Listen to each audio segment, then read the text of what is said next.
Have you ever thought to yourself while at work, am I on this team or am I invisible? Andrew D. Simpson is a professional speaker, a mentor, a coach, who helps people find the tools that they did not know they always had. Another wonderful, interesting point is that he has served in our military in the United States Air Force.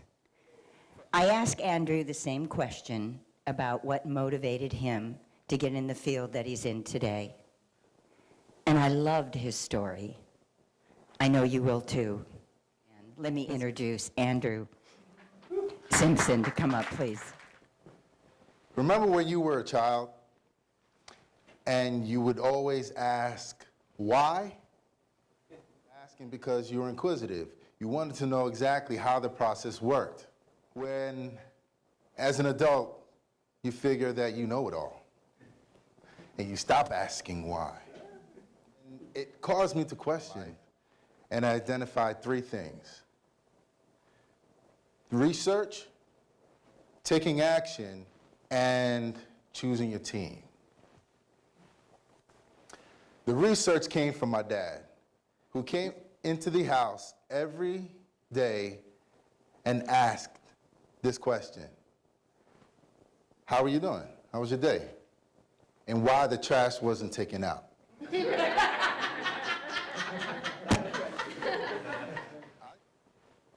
Taking action came from my pastor, Pastor T.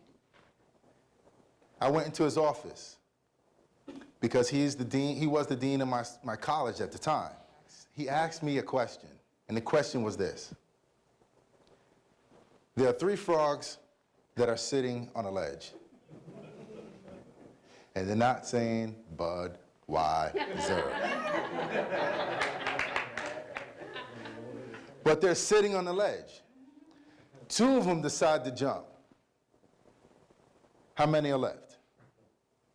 I paused, thought about it. Is that a trick question? I gave him an answer. He said, there are 3 frogs still left on the ledge. I thought, why?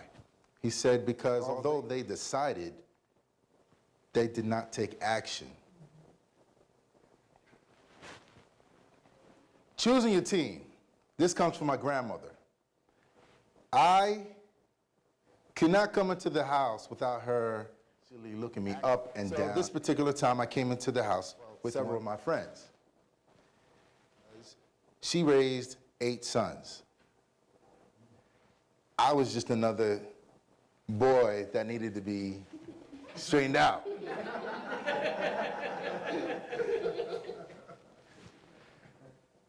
And what she would do is just have a conversation with my friends. They would leave. I'd still be there. She'd come over to me and say, listen, let me tell you something. Show me your friends, and I'll tell you who you are. And this was a sweet lady that she needed to guide the future of her family. So what I learned is, from looking back in my life, that research, taking action, and choosing your team is all connected. Once you've done your research, you can take action. Once you've taken action, you can choose an unstoppable team. And as a leader, you have to continue to ask why. Because you have to make sure you are surrounded by a diverse group of people that you are including into the process. And taking your team to the next level.